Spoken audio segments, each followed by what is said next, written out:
बिस्मिल्लाहिर्रहमानिर्रहीम। दुनिया की सबसे बड़ी कच्ची आबादी कराची इस वक्त हालत जंग में। चारों अतराफ से इस पर कच्चे और पक्के के डाकू हमलावर हैं। लावारिस कराची के मुर्दा जिस्म की हड्डी बोटी तक नोचने वाले इन डाकुओं से ना किसी की जान महफूज है, ना किसी का माल और ना ही इज्जत महफूज है। कराची इस वक्त अपनी बका की जंग तन तनहा लड़ रहा है। रोजाना कराची की सड़कों पर कोई ना कोई महाजिर नौजवान अपना माल या अपनी जान बचाते हुए जिंदगी की बाजी हार रहे हैं। हर तरफ खूनी भेड़िए सड़कों पर दंदनाते फिर रहे हैं। और खुसूसन ईद का त्यौहार अपने गांव देहातों में मनाने के लिए जाने वाले ये कातिल दरिंदे बिना आसरा किए माल के साथ साथ जान भी लेने से गुरेज नहीं कर रहे। और बदकिस्मती से इन डकैतों के हाथों मरने वालों की अक्सरियत नौजवानों पर मुश्तमिल है, जो छोटे छोटे बच्चों को यतीम और बेसहारा करके जा रहे हैं। बूढ़े वालिदैन शिद्दत गम से निडाल हैं। और अब तो ये बात भी बरमला कही जाने लगी है कि शायद हमें पाकिस्तान बनाने और बचाने की सजा दी जा रही है। इस मुल्क में रहना उर्दू बोलने वालों के लिए नामुमकिन बनाया जा रहा है। कराची के नौजवानों की अक्सरियत अपने जान और माल और ख़ानदान के तहफ़्फ़ुज़ की खातिर दियारे गैर जाने पर मजबूर हो रही है। और जो यहाँ रह रहे हैं वो इस शहर के मुहाफ़िज़ों और मसीहाओं से पूछ रहे हैं कि हमारे जानो माल और इज्जतों के तहफ़्फ़ुज़ की जिम्मेदारी तो आपको दी गई है, फिर इस सफ़ाकियत और बर्बरियत पर आप क्यों खामोश हैं? रवां साल के सिर्फ 3 माह में 50 से ज़ायद मुहाजिर नौजवानों को बिना किसी मज़ामत और एहतजाज के लूट मार के बाद कत्ल कर दिया गया। और रमज़ानुल मुबारक के मुक़द्दस महीने के शुरू के 2 अशरों में 10 मुहाजिर नौजवान इस सफ़ाकियत की नज़र हो गए। पुलिस रेंजर्स पर अरबों रुपए का बजट खर्च करने के बावजूद अगर कातिल इतनी दीदा दिलेरी के साथ बेगुनाहों की जानें ले रहे हैं, तो फिर ये सवाल तो उठेगा कि चोर और चौकीदार क्या आपस में मिले हुए हैं?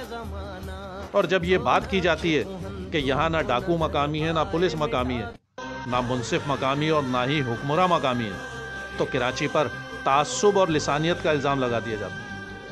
हालांकि लाखों मुहाजिर रोज़ाना अपने ऑफिसेज और कारोबार पर जाते हुए इन मुतासिबाना रवैयों का शिकार होते हैं कि जब किसी कश्मोर लाड़काना वाले या किसी कसूर जहलुम वाले या फिर मर्दान पिशावर वाले को सिर्फ ज़बान की बुनियाद पर हमारे टैक्सों पर पलने वाले मुहाफिज छोड़ देते हैं।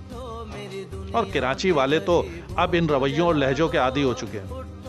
ये सोचकर कि 75 साल पहले उनके अजदाद के साथ हाथ हो गया। जिस ईस्ट इंडिया कंपनी और उसके बरतानवी राज को ठोकर मारकर हमारे अजदाद यहाँ आए थे, अब आकर एहसास हुआ कि यहाँ कायम जागीरदाराना राज तो उसी का तसलसल है। ये तो उन्हीं की बाकियात है और अंग्रेज़ ने उन्हीं के ख़ानदानों और नस्लों को परवान चढ़ाने के लिए ज़मीन का ये टुकड़ा इन्हें तोहफे में दिया था। आखिर में कराची वालों, तुमसे भी यही दरख्वास्त है कि मत इंतज़ार करो आसमान से आने वाले फरिश्तों का, और ना ही उम्मीद लगा कर बैठो अपने मसीहाओं से किसी भी दादरसी का। अपने जो वाकई अपने हैं वो सिर्फ तुम्हारे जनाजों को कांधा देने और तुम्हारे यतीम बच्चों के सरों पर हाथ रखने से ज़्यादा का मैंडेट नहीं रखते। तुम्हें खुद अपने तहफ़्फ़ुज़ की जिम्मेदारी उठानी होगी। हर गली और मोहल्ले की सतह पर 10 से 15 लड़कों के ग्रुप बनाकर इन दरिंदा सिफत डाकुओं को जहन्नुम वासिल करना होगा, या कम से कम इतना ज़रूर करना पड़ेगा कि ये अपने पैरों पर खड़े होने के काबिल ना रहें। जब जहाँ वाक़या हो फ़ौरन उस जगह पहुँचकर इन डकैतों की वीडियो और तस्वीर बनाकर सोशल मीडिया के तमाम पेजेस पर अपलोड करें, और ग्रुप के बाकी मेंबरान इन गैर मकामी दरिंदों को निशाने इबरत बना दें। वो कहते हैं ना कि जंग आमद बजंग आमद।